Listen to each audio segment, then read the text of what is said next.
Pagkatapos mailimbag at maisa publiko ang El Filibusterismo, nilisan ni Rizal ang Europa patungong Hong Kong. Nanirahan siya sa Hong Kong simula Nobyembre 1891 hanggang June 1892.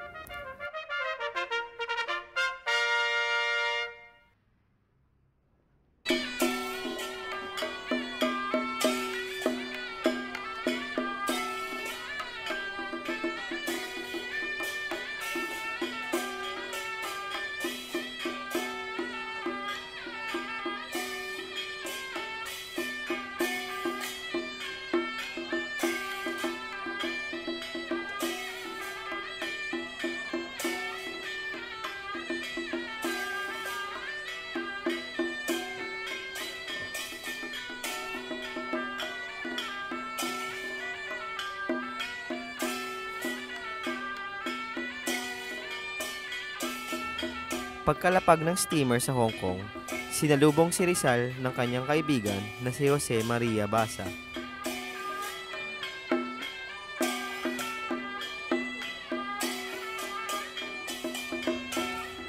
Noong 1891, bago ang Kapaskuhan, isang masayang pagtitipon ang naganap sa Hong Kong.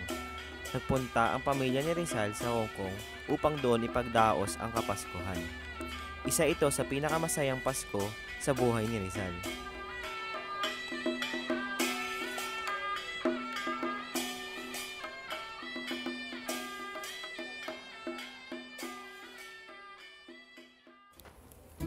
Para makaipon at patustusan ang paninirahan ng pamilya niya sa Hong Kong, nagpatuloy si Rizal sa panggagamot. Nakapagpatayo siya ng klinika sa Hong Kong sa tulong ng kanyang mga kaibigan. Iba't iba ang kanyang mga naging kliyente at di kalaunan naging tanyag siya sa pagiging magaling na manggagamot.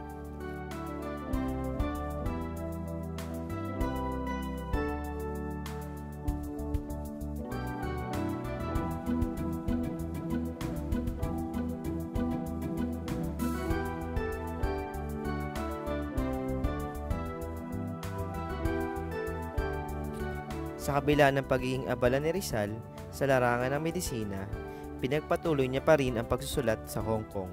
Sinulat niya ang mga karapatan ng tao, a la Nación Española, sa mga kababayan, una bisita a la Victoria Gaon.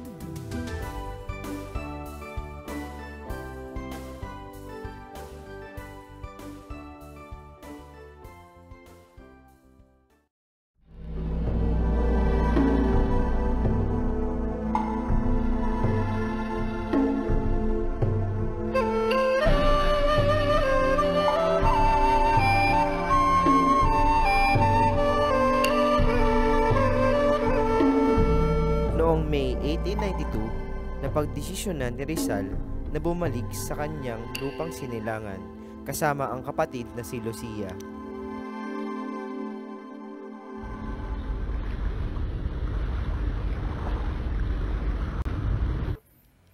Ang matapang na pagbabalik ni Jose sa Pilipinas mula sa iba't ibang bahagi ng mundo ay noong Hunyo 1892. Ito ang pangalawa niyang pagbabalik sa Pilipinas. Pangalawa sa kanyang pag-uwi noong Agosto 1887. Alam ni Jose na papasukin na naman niya ang isang magulo at mapanganib na mundo, ngunit determinado siyang ang laban ay hindi na sa Espanya kundi sa Pilipinas na mismo. Salamat mga kasama sa inyong pagpapaunlak sa tulong na ito. Nais ko rin magpasalamat sa mabuti nating kasamang si Doroteo Omuwangco na buong pusong nagpaipulot sa paggamit natin ng kanyang tahanan ngayon. Alam natin lahat na ang La Liga Pilipina ay bunga ng hinanakit at kalaingan ng La Solidaridad at propaganda, ngunit kailangan din natin malaman na ang pinakalayunin nito ay pagpapasaayos ng buhay at pamumuhay ng ating mga kababayan. Ang ating liga ay naglalayon na buuin ang kapuluan at bigkasin bilang isa at nagkakasundong katawan at diyain ang bawat gusto at pangangailangan ng mga Pilipino. Pagtanggol ang mga Pilipino sa karahasan at walang hustisya, himukin ng edukasyon, agraryo at kalakalan at bilang panguli, pag-aralan at paglalaganapin ang mga pagbabago. Salamat kasamang Pedro. Meron bang anumang matanungan? Paano naman natin matutustusan ang bawat gusto at bawat pangangailangan ng liga nito at ang mga kasapi nito? Magandang tanong yan. Kailangan natin malaman na ang bawat miyembro ay magbabayad ng 2 piso sa kanilang pag-anim sa liga at 2 sentimong ambag sa bawat buwan.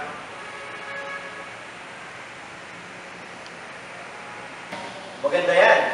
Hindi ka kayanin magpatuloy ng anumang samahan kung walang pag-uubutan ng mga pangailangan at ang mga kasama nito. Hindi ba mukhang labis ang presyo na iyon para sa inyo? Kung kaya nga natin magbayad ng limpak na salapi para sa buwis ng mga bangus, kaya din natin para sa kapwa natin mga Pilipino. Tama ang sabi ng kasama natin si Faustino Villaruel. Ngayon nagkasundo na ang lahat sa aspetong iyan, maaari na tayong umusad. Sa bahaging ito ay paliliwanag naman sa atin ng kasamahang Juan Silueta ang mga kampanya ng bawat kasapi sa liga. Salamat, kasama Pepe. Gusto ko sanang iatid ang aking pasasalamat sa inyong pagtitiwala sa aking kakayaan. Pinangako ko na ang ating liga ay magiging masigla at matibay sa aking pamumuno at sa mga susunod pang panahon. Umaasa din ako gagawin ninyo lahat ang inyong mga tungkulin. Dadating ang araw na alalahanin ang lahat ng mga Pilipino na tayo sa taong ito sa 1972 na itatag ang La Liga Pilipina. Mabuhay ang Liga! Mabuhay ang Liga! Pagkatapos ng pagpupulong ng La Liga Filipina, dumiretso si Jose kay General Despujol sa Malacanang. Kinailangan niyang makipagkita sa General upang pag-usapan ang kaso ng kanyang pamilya.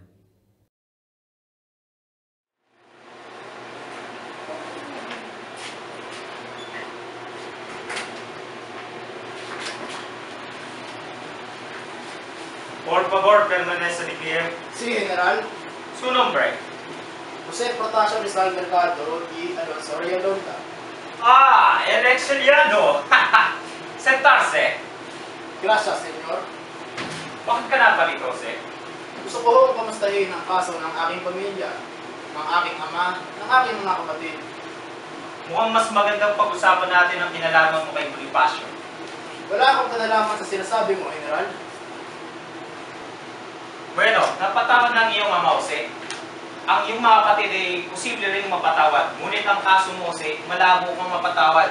Dahil malakas ang kaso laban sa'yo. Nakas ang kaso laban sa akin. Pero, Niente!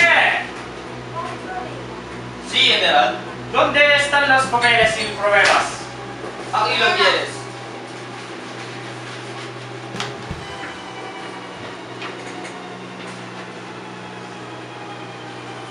Ayon sa kaso mo, sumulat ka ng mga libro, mga politeo, laban sa Espanya at laban sa simbahan. Sinulat mo El Pulubisturismo bilang pag-alala sa 3 traidor ng mga pari, si Gomez, Burgos at Zamora. At ang layunin mo sa pagsulat ay sirain ang Katolika, simbahang Katolika. wala ni isa sa mga yan ang may pruweba, General. Ang mga akusasyong gaya niyan ay maaaring manggaling lamang kahit kanino. Wala akong pinala... Huwag mo nang paikot-ikutin ang bulo namin, Jose. No somos idiotos! General, nagsasabi ako ng totoo. Anong kinalaman mo sa mga pag-aaral sa kay Bonifacio? Wala akong pinala... Hindi kami mga tanga! Pobres brenes! Isang sardin ka laban sa simbahan at Katolika! Wala akong alam sa mga sinasabi mo, General.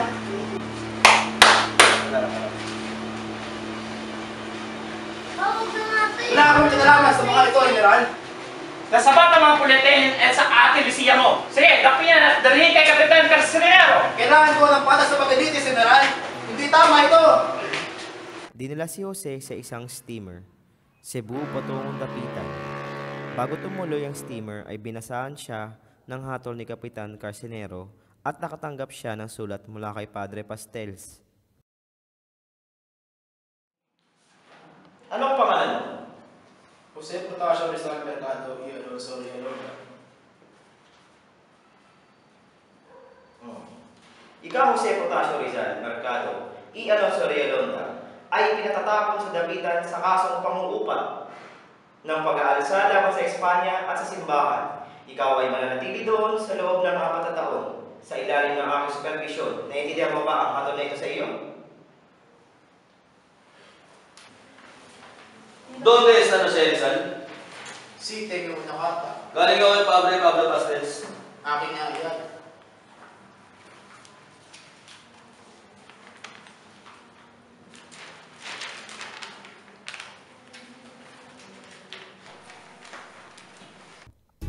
Padre Pastels, Compana de Jesus, Filipinas.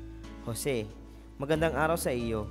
Sana ay natanggap mo ang liham na ito na nasa mabuti kang kalagayan. Kung ako naman ang iyong tatanungin, ako ay mabuti naman sa awa at tulong ng Diyos. Nabalitaan ko ang pagpapatapon sa iyo sa dapitan, kaya dali-dali akong sumulat kay Padre Obac upang ipaalam sa kanya ang iyong kalagayan at pangangailangan. Sinabi niya sa akin na maaari kang tumira sa kumbento ng simbahan kung susundin mo lang ang mga payo niya sa iyo.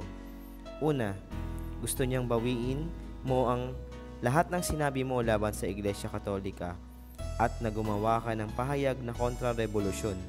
Pangalawa, gusto niyang magbalik loob ka sa simbahan at magkumpisal. Panghuli, gusto niya na kumilos ka ng naaayon sa mga gawin ng alipin ng Espanya at gawin ng mga pananampalataya. Sana ibasbasan ka ng Diyos sa mga plano mo. Laging gumagabay, Padre Pastels. Hindi ako papayag sa mga kondisyong ito para lang makapanirahan ng walang bayan sa kumbento kasama ng mga praile. Hindi ko babawiin ang mga nasabi ko laban sa relihiyon dahil ang lahat ng mga iyon ay tama. Aso lang ang kumakain ng sarili niyang hiniluwa. Bakit ako magbabalik loob sa simbahan at magkukumpisal? Bakit ako mangumpisal sa mga taong gaya ko ay makasalanan din naman? Maninindigan ako sa mga bagay na ipinaglalaban ko at hindi ako papataboy sa mga kondisyon ng sino man. Dahil hindi pumayag si Jose sa mga kondisyon ni Padre Obac, kinailangan niyang tumira kasama ng kanyang warden, si Kapitan Ricardo Carcinero. Di naglaon ay naging magkaibigan ang dalawa. Nagustuhan ni Kapitan Carcinero ang pagiging malaya at matalino ni Jose. Nagkaroon sila ng maganda at malalalim na pag-uusap sa harap ng hapagkainan. Alam ni Kapitan Carcinero na hindi isang kriminal si Jose, kaya naman pinayagan niya siyang maglipot sa dapitan na Wari Malaya. Tapo! Sandali lang, sino yan? Ah, Francisco, ikaw pala. Jose! Halika. May maganda akong babalita sa iyo. Nanalo tayo sa bolahan.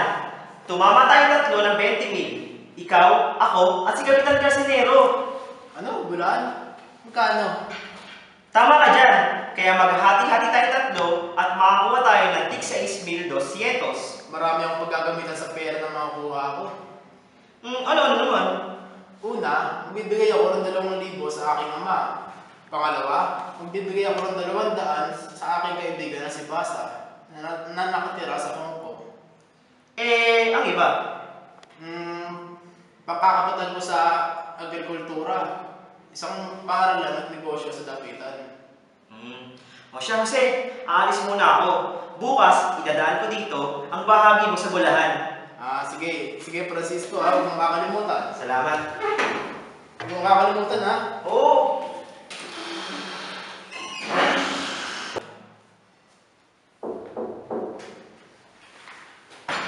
Bakit? Nakalimutan ka, Francisco? Oh, Padre Sanchez, ikaw pala. Halika, tumuloy ka. Mabuti, may oras kayo nalaman ako dito.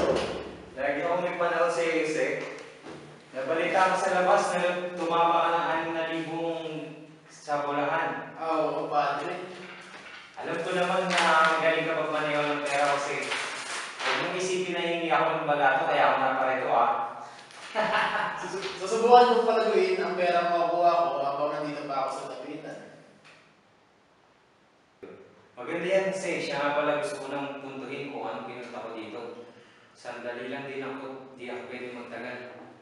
Ano yun, Padre? Nawawalan ka na daw ng pananampalataya tayo, Jose. Hindi ka na nag-uumpisa, Jose. Magkakaiba tayo ng pagpapamalas ng pananampalataya, Padre. Bakit hindi, Jose? Isa ang pangumpisa sa mga tungkulin mo sa Diyos. Padre, hindi ang paumpisa ng batayan ng pananampalataya ng isang tao. Isa pa, hindi ko kailangan umpisan. Hindi naman bababa ang Diyos dito sa lupa para pakumpulsarin ka, Jose. Kaya nga siya nagpapadala ng mga kasangkapan niya. Para sa panalangin. Alam natin dalawa na ang panalangin ang iisang komunikasyon natin sa Diyos. Hindi ko kailangan ng mga ritual para mapalapit sa Kanya. Huwag mo sabihin yan, Jose. Alam kong marami kang mapait na karanasan sa simbahan, pero hindi yun dahilan para lumaban ka sa Santa Iglesia. Nasa simbahan ang kaligtasan. Jose, huwag mo kakalimutan yan. O siya, Jose, tutuloy na rin ako.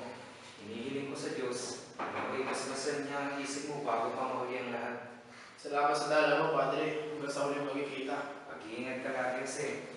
Salamat, Padre.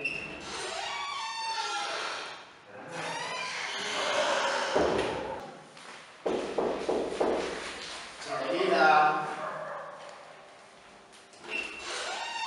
Magandang hapon sa iyo. Ano may tulong sa'yo?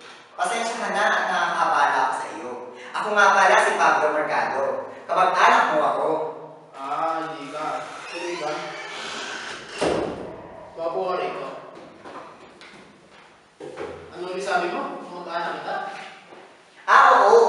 Hindi mo siguro ako maalala. Ako si Pablo Mercado. Heto ang butones na may markang PM. Ako yan. Pablo Mercado. At heto nga pala ang isang retrato mo. Nakatutuwa namang may kopya ka ng retrato ng iyan. Pasensya ka na, pero hindi talaga na maalala eh. Di ba alam mo saan kung paano ko talaga yung mag-anak? Naku, mahabang kwento yan kasi aabutin tayo ng siyam-siyam.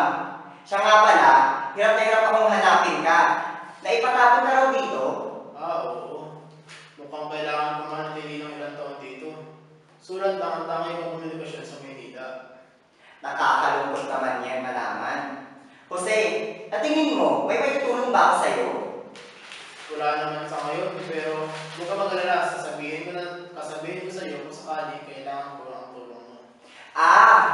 May naisip ako. Ano kaya kung ako na lang maghahatid ng mga sulat mo? Papunta Maynila. Isang munting tulong ko na lang sa matagal kong nang hindi nakikita ang kamag-anak. Magandang ideya yan, pero mukhang mas maganda ang mga kartero na lang ang gumawa ng paghahatid na sulat. Alam naman natin na biyasa sila sa ganung gawain. Oo naman, syempre. Naku, magkagabi na pala. Salamat sa oras mo, Jose. Baka tutuloy na rin ako. Ayos ka na. Magabi sa daan. Mahirap makapasok din. Dito ko nakapalipas ng gabi. Bukas ka na lang ng maaga tumuloy. Salamat, Jose. Nakakatakot na rin lumabas. Halika, maganda na tayo ng hapunan. Nakaramdam na ng hindi maganda si Jose sa taong nagpakilala sa kanya bilang Pablo Mercado. Di naglaon ay nalaman niyang siya pala si Florencio Namanan, isang espiya ng mga praile na nagbabalak makakalap ng mga ebidensyang magpapadiin kay Jose. Sa loob ng 4 na taong pananatili ni Jose sa dapitan ay naging produktibo ang kanyang buhay. Naging manggagamot siya ng mga naninirahan doon, naging guro sa mga maliliit na bata, naging bihasa sa agham, nagsulat ng mga tula, nagpinta ng mga gandang obra maestra, at naging negosyante. Kahit abala si Rizal, ay hindi naging hadlang ang mga gawain niya para makilala niya si Josephine Bracken.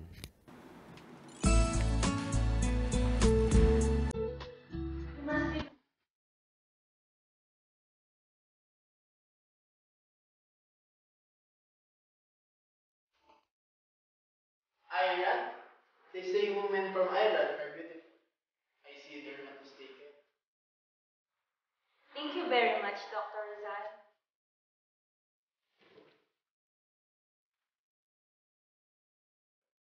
I think it will be more fitting if you call me Jose. People call me by that name. Yes, Dr. Jose. We've heard of your expertise as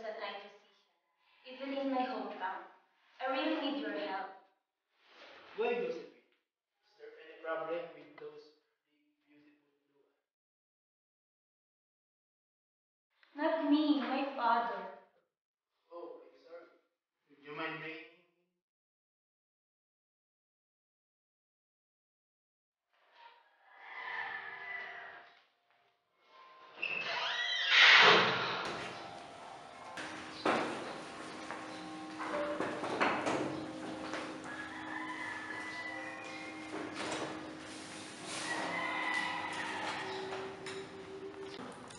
We've already consulted doctors from our country. They failed to give any help. I'm afraid your father's case is really a difficult one. If I conduct an operation on his eyes, chances are low for us to recover his eyesight. Nevertheless, and rest assured, I will try my best and will exhaust everything that I can. Thank you, Dr. Jose. Don't call me Dr. Jose. Just Jose is enough. All right. So I guess you have to come back here on Wednesday so that I can have plenty of time to prepare the necessary tool that I will use. Don't worry about your father's condition. Thank you, Jose. We'll come back on Wednesday. Okay, take care.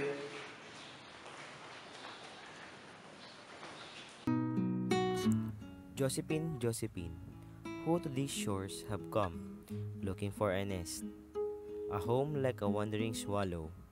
If your fate is taking you to Japan, China, or Shanghai, don't forget on these shores, a here for you beats high. Dr. Rizal! Dr. Rizal! Josephine, you have come back. Whom are you with? I came here alone. I escaped from home. I wanted to see you again. It's a good thing you came back. Ever since I saw you, I already felt strange inside me. See? I made a poem especially for you. I think I'm in love with you. Yes, I know. I feel the same way to you, Dr. Rizal. Remember, I told you not to call me Dr. Rizal. Call me Jose as if you're old. What am I doing? Am I crazy? Is it really possible to fall in love with someone I've seen in a few moments ago? Don't be afraid, Josephine. We share the same feelings. If it is insanity to love, then I am insane. I love you, Jose. I love you and I would love to marry you. Let's marry. And have a children? Yes, and let's make a family. You and me. I will contact a priest as soon as possible. I will marry you now, today. There she is, Father, the love of my life.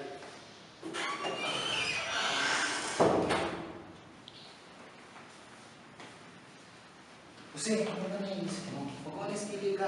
Kakakilala mo pa lang sa babae niyan. Gusto mo na agad kasal? Padre, nagmamahalan kami. Di ba yun naman importante sa isang kasal?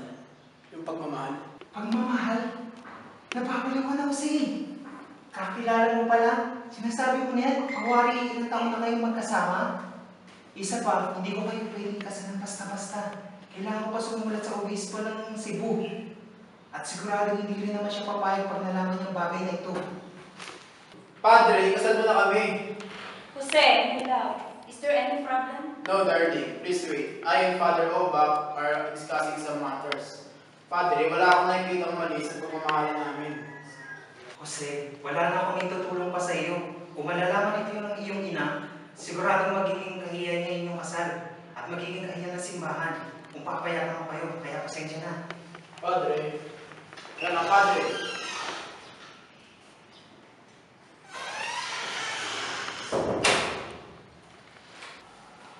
Doesn't the priest want to solemnize our wedding? He told me that our wedding will be a problem. Don't worry, Josephine. Weddings are not important. What's important is that we love each other. But the people might say bad things about us. I don't care. What I care about is that we live in together and make a family. I love you, Jose. I love you too, Josephine. Today, I promise to you, in the presence of God, that we are husband and wife.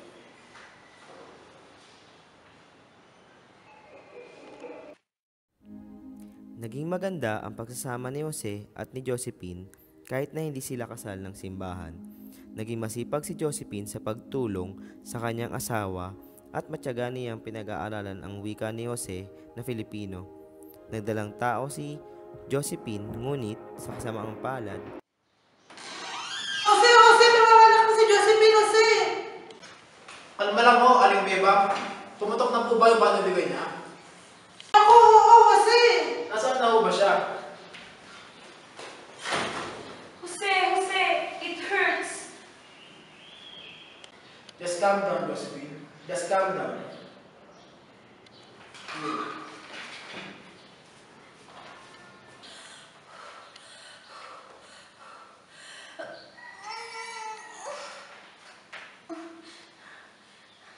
Jose, patay ang bata. Paano mo sasabihin kay Josephine?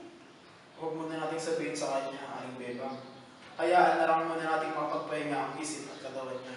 Tama ka dyan. Hindi rin magandang mabigla si Josephine at baka kung ano pang mangyari sa kanya. Aling Bebang, maganda ka ng kataol na gawa sa makinis na kahoy. O sige, Jose. nang gabing iyon, inilibing ni Jose ang kanyang 9 na buwang anak sa isang kahuyan sa dapitan. Pinangalanan niya itong Francisco bilang pag-alala sa kanyang amang si Don Francisco. Labis na naghinagpis si Jose sa pangyayaring ito sa kanyang buhay. Mabuti na lang at nandoon ang mga kaibigan at kapitbahay niya sa dapitan upang makiramay sa kanyang pangungulila. May kami sa nangyari sa iyong anak, Jose.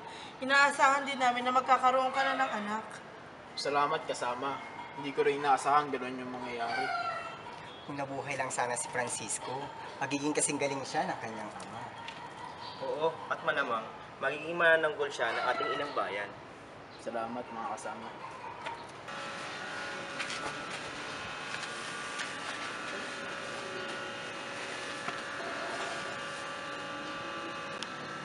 I know the sorrow that you feel, Josephine.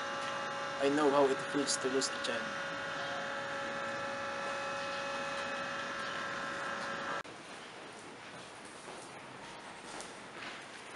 Jose, pagpasensya na mag-aabala ko.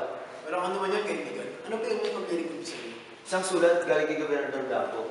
Mukhang papayagan ka na niya sa pagtulong malapit sa labanan sa Cuba. Nakapagtataka naman. Matagal ko nang ipinadala ang sulat niya sa kanila. Oh, anong ikaw, Jose? Sulat niya mula sa gobernador. Pinapayagan niya ako tumulong sa labanan sa Cuba. Pero hinihiling sa akin na dumaan muna sa Maynila para mabilinan ako sa pagpunta ko sa Espanya. Maganda yan, Jose. Naku, nakakatutuwa namang isipin na pinayagan ka na ng Gobernador sa iyong kaibigan. It's a letter from Governor General Blanco, Josephine. He's notifying me that he is accepting my help for the war in Cuba. Salamat sa tulong mo dito sa dapitan, Jose. Marami kang nagawang proyekto dito. Dahil sa mga yun, mundan ang buhay at pamumuhay namin dito. Salamat din sa pagtuturo mo sa mga kabataan dito. Mula ngayon, ay may iwan ka ng marunong dito sa bayan. Wala ko naman yun, kaibigan. Tinuri ko na rin sarili kong tahanan at lapitan. Sa 4 na taon ko na natili ko dito, ay naramdaman ko ang pagkalingan na naramdaman ko sa Kalamba. Noong Hulyo 31, 1897, natapos ang pagpapatapon kay Jose. 4 na taon din siyang nanatili sa dapitan. Labis ang lungkot at pangungulilang naramdaman ng mga naninirahan doon nang umalis si Jose. Nawalan sila ng isang pangulo, ng isang manananggol at ng isang kaibigan. Nagpaalam kay Jose lahat ng mga mamamayan ng dapitan at unti-unti silang lumuha habang unti-unting lumalayo ang Espanya. Ang steamer na sinakyan ni Jose papuntang Maynila. Nang nasa Maynila na si Jose, ay marami siyang nalaman na lubhang bumagabag sa kanya. Magandang araw, kaibigan. Magandang araw din naman sa iyo, kaibigan. Nabalitaan ko kailangan mo na pumunta sa Espanya para makatulong sa labanan sa Cuba. Tama ka dyan, kaibigan. Sasakay sana ako sa Isla de Luzon, ngunit nahuli ako dahil nakaalis na pala ito kahapon ng alas 5. Kaya naman pala, hinintay mo susunod na steamer, tama ba? Tama, at hindi na magatagal ay darating na ang Castilla. Doon ako nasakay. Mabuti. Piling ko ang kaligtasan mo sa iyong paglalakbay, kaibigan. Salamat. Nabalitaan mo na ba ang mga nangyayari sa ating bayan? Mukhang nahuli na ako sa mga pangyayari dito. Maaari mo bang ikwento sa akin? Nalaman ng mga praile ang planong pagpapatapon ng mga miyembro ng katipunan sa pamamahala ng Espanya dito sa Pilipinas. Dahil doon ay naguguluhanan na ang mga Kastilang opisyal. May mga pag-aalsa na bang sumikap? Pumutok na ang mga paghimagsikan sa iba't ibang mga probinsya gaya ng Bulacan, Cavite, Batangas, Laguna, Pampanga, Nueva Ecija at Tarlac. Nalulungkot ako malaman yan, kaibigan. Nalulungkot? Hindi ba't dapat kang matuwa dahil nagsisimula na kumilos sa mga Pilipino upang bawiin ang ating kalayaan? Huwag mong isipin na hindi ko na isang kalayaan. Ibon mang may layang lumipad, kulungin mo at iiyak. Ngunit sa tingin ko, hindi pa tayo handa. Ano ang laban ng sumpit at balo sa malalakas na mga armas ng mga Kastila? Dadanak lang ang dugo at madamay ang mga inosenteng Pilipino at mga Kastila. Tama ka dyan, Jose.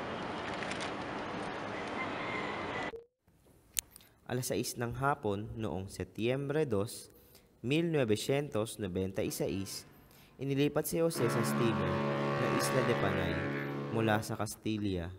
Nakasama niya sa steamer na iyon si Don Pedro Rojas, isang mayamang taga-Maynila. Nakarinig siya ng babala mula sa mga kapwa niyang Pilipino na nakasakay sa steamer na iyon.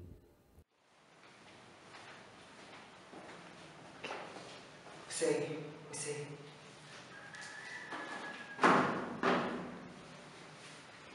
Nabalitaan namin, may planong takpid ka bago tayo makarating sa Barcelona. Tumakas ka na, Jose, habang may pagkakataon ka pa.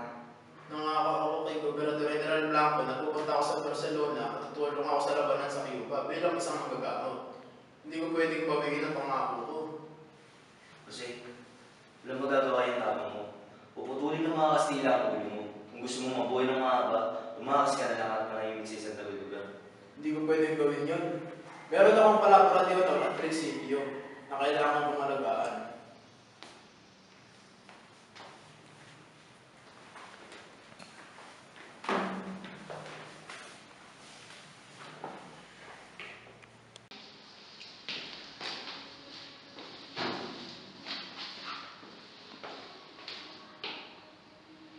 Jose Protasio Rizal Mercado. Si que usted necesitas? Inaalis ka man namin gamit ang kapangyarihan na ikaloob sa amin ni Gobernador General Ramon Blanco. Sa anong dahilan niyo ako aarestuin? Sumama ka na lang sa amin, bakit siya? Saan niyo ako dadalhin? Ititira ka namin sa Ceuta. Doon ay mananatili ka. Hanggang sa makarinig tayo ng balita kung anong gagawin sa iyo ni Gobernador General. Pinabalik si Jose sa Maynila sakay ng isang steamer. Punong-puno ng mga sundalo at mga opisyal ang steamer. Ang huling pag-uwi ni Rizal sa kanyang bayan ay noong 1896. Alam ni Jose na iyon na ang pinakamalaking pagsubok sa kanya at maaaring buhay niya ang maging kabayaran. Jose Protasio Rizal Mercado y Alonso Villalonga, doon na ang huling araw ng iyong paglilitis sa kasong pangungumpat ng himagsikan laban sa Espanya. Babasahin sa iyo bilang bahagi lang iyong karapatan ang mga ebidensya laban sa iyo. Una, sumulat si Antonio Luna kay Mariano Ponce na nagpapatunay ng iyong koneksyon sa kampanya para sa reforma sa Espanya. Pangalawa, sumulat ka sa iyong pamilya na nagsasabing mabuti ang pagpapatapon dahil hinihikayat nito ang mga tao upang maghimagsik. Pangatlo, sumulat si Marcelo del Pilar kay Deodato Arellano na nagpapatunay na may kinalaman ka sa propaganda sa Espanya.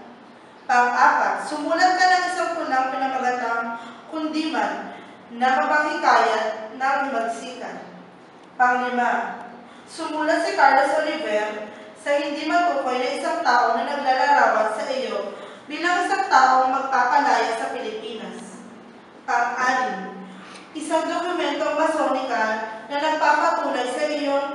panghimagsik na serbisyo.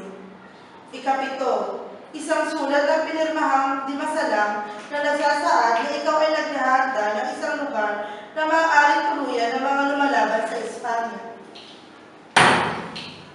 Narito ang ilang ebidensya laban sa iyo.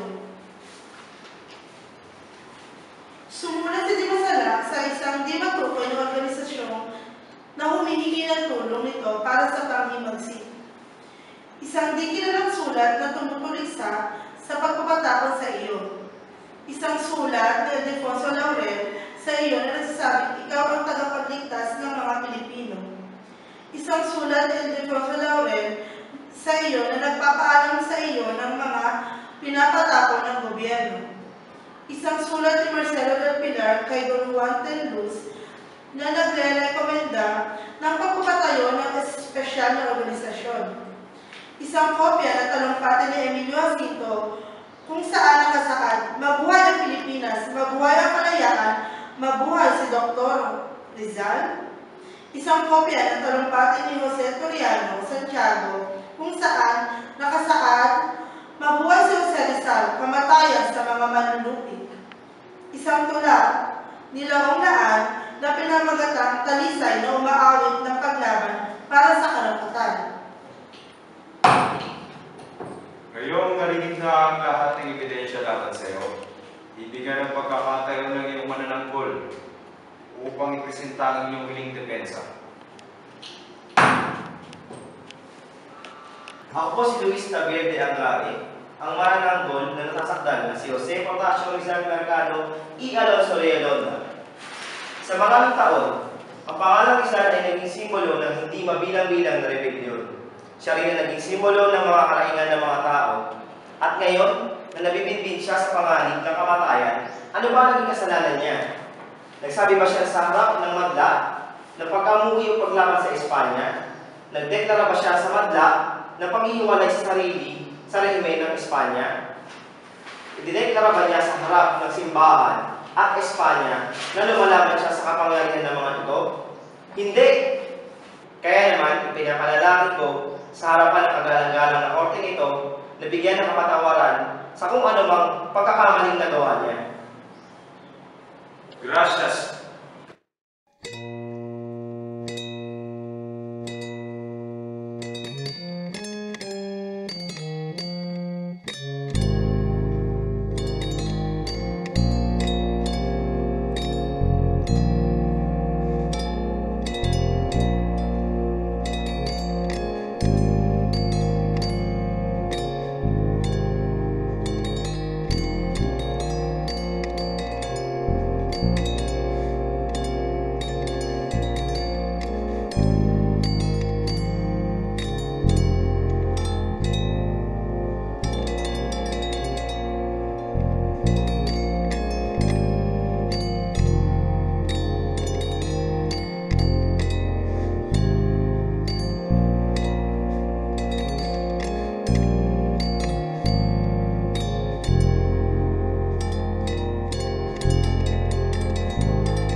You're the light, you're the night, you're the color of my blood.